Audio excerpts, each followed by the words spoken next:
story.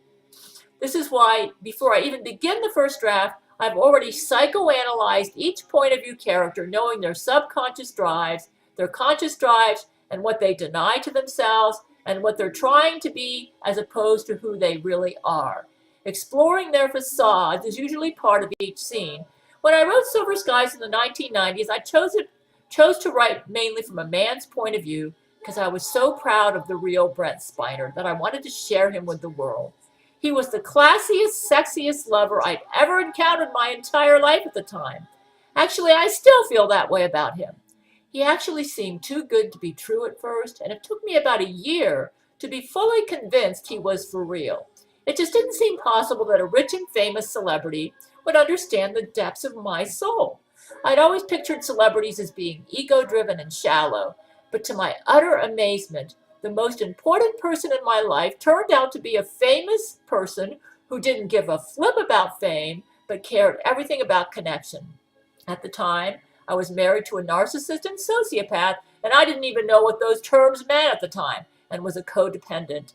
Brent and I had a lot in common, and that's why we bonded. We were both deep, intuitive, and dedicated to a serious, emotionally deep and committed romance with whoever we'd fall in love with. At the time, the only sex I'd had was with a sociopath, and while he could go through the motions of sexuality in a manner that sometimes brought me to orgasm in the early stages of our relationship, I did notice that he didn't seem to care at all about emotional, spiritual connections. I think as a young lady, I had a fairly strong sex drive, even though I was a virgin when I married, that alone made the sexual connection fulfilling for about a year. I mean, I'd never had sex before, but within a year, I started to feel isolated and rejected.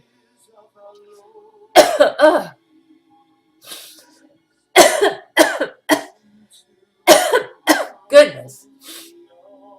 I noticed he was consumed with changing me into the woman who would make him look good to the church. He also treated strangers better than he treated me. In fact, he'd fawn over church people in public and treat them like they were the ultimate, and then in private, he'd scold me about everything I did wrong. At first, I believed him. I told myself I was a horrible sinner and needed to improve. But I noticed the more I tried to implement what he said I needed to do to be better, the more he criticized me and the more he seemed unhappy with everything I did. Also, the conversations were all about me and how I needed to improve. Most of the criticism centered around what I did that made him look bad to others. Finally, I subconsciously realized that I would never make him happy no matter what I did. I figured out that the problem was him. He'd admitted to me that his mother married a sexual abuser and that as a boy he'd been violated. I didn't think much about this until I realized this affected him far more than he was willing to admit to himself. It seemed to me his entire energies were focused on proving to the world that he was something that he was not. But rather than try to fix what was wrong with him to become a deeper, more meaningful self, his focus was outward on trying to force the world to believe in and enhance his performance. In fact, if he tried to shatter the illusion he meticulously presented to the world, he'd lash out at you like a viper, give you a thorough taking down, ranging from lashing hurtful comments designed to put you in your place to punishing you by giving you the silent treatment and giving you the hard, cold stare for at least a week. By the time he was through with you, you felt like the most worthless piece of trash that ever inhabited the universe. He actually seemed to enjoy putting me in my place if I dared to shatter the performance he gave to the world. At this point, I started writing Brent Spiner and decided to share all aspects of myself that my ex condemned, assuming Brent would also condemn me. But Brent seemed to have more sensitivity than my awful ex, so I gave it a try. Writing him had nothing to do with his celebrity status. In fact, he was the first and only Hollywood celebrity I ever wrote or cared enough to write to. My brilliant intuition sensed that this was a man who might like me as I really am. So how does this translate to a male point of view character? Lots.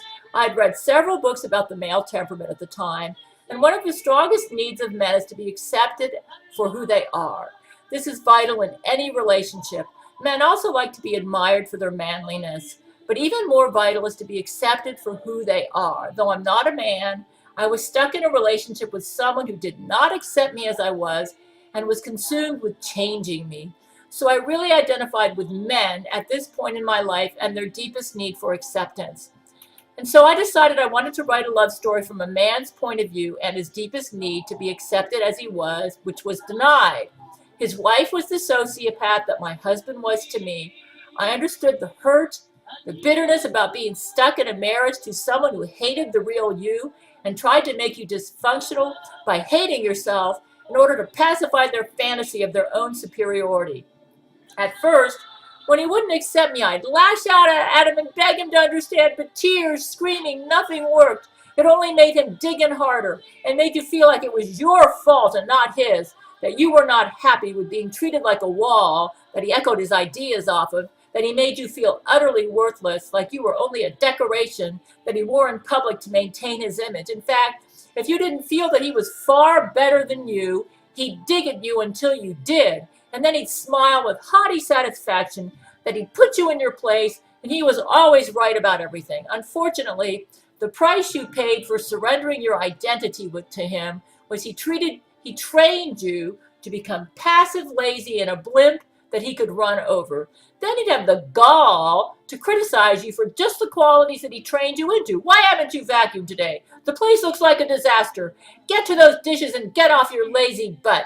You dare to disagree with me? You're a rebellious wife. Sometimes he'd throw in some curse words. Within a year, I noticed he also added in lots of lying. Actually, he was a liar the whole time. But I was too codependent to figure it out right away. I noticed he was hypercritical of others, but never, ever was he wrong about anything. After about a year of this, he made the announcement to me that he wanted to go on deputation to the mission field. This made me feel like a horrible sinner, but I told him no. What I objected to was not going to the mission field, but going there as a fake. I wasn't about to try to preach to others about Christianity if I didn't feel our relationship exemplified what Christianity should be. So I made all my point of view characters religious to explore stuff like religious hypocrisy and religious sociopaths.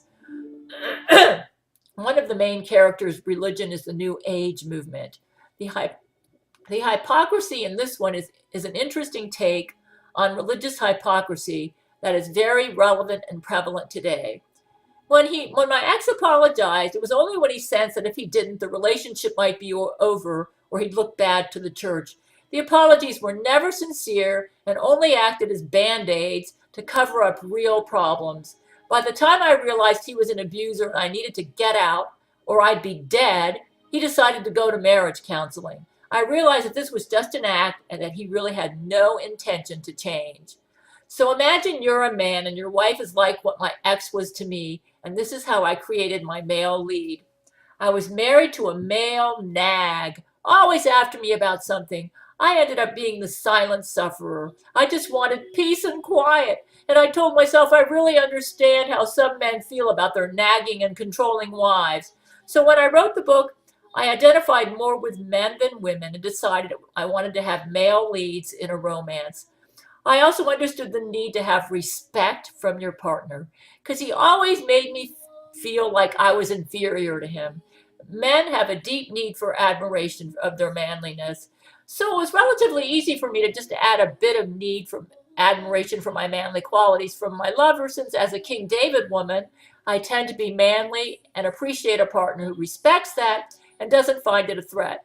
So my male lead's driving need is for admiration and acceptance, something the spouses of both of my male leads failed to give them, and something I also lacked in my marriage at the time. It was relatively easy for me to get inside of them for this reason. The female lead was patterned after me in that she was heroic, a no-nonsense woman who got to the point and didn't play games with her men. She also understood the male lead and even adored all his qualities that his wife despised, and was his soulmate that he couldn't have because he was married to a sociopath. As I read the book, I find my male leads totally believable because I created them from the part of me that's King David, that introspective, deep, manly side of me that longs for union with God. This is just the side of me that my ex rejected and hated because he didn't have this inside of himself. and it made him feel inferior, something he abhorred about me. I made him feel inferior by who I was, something I had no control over, and he was dedicated to maintaining his illusion of superiority. I just created a female who was like my ex as Door's wife, and it worked brilliantly.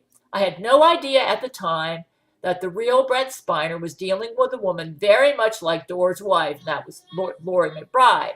I would say, as a woman writer of a romance with a male lead, don't do it if you don't like men, because it'll show.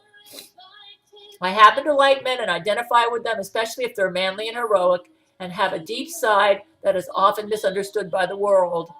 So I patterned my male leads as deep, heroic men, misunderstood, even castigated by the world. The novels of journey and self-discovery and self-acceptance of this aspect of their manhood, and the women in their life, and the woman in their life helps them with that. And another problem in my marriage was that after about a year, the sex became totally mechanical. Actually, it was always this way, but I never noticed it first because I'd never had sex before. But when Brent called me and made love to me on the phone, I realized that not all men approached lovemaking mechanically, where part A goes into part B and the two parts move against each other and that's it. The longing in Brent's voice when he talked to me showed me that we had an emotional, spiritual connection, and he wanted that to be part of the lovemaking. I never realized it was possible for me to be so turned on by sex. I assumed that it was mechanical by its very nature of part A going into part B. Brent did foreplay to me with his words and the tone of his voice. Hearing that deep sensitivity and longing as he spoke to me made me realize that my ex was a dud in bed. But at first I thought Brent was a phone rapist, though he was a very polite rapist and would call me and I'd hang up on him. Then he'd wait at least a week before calling me again.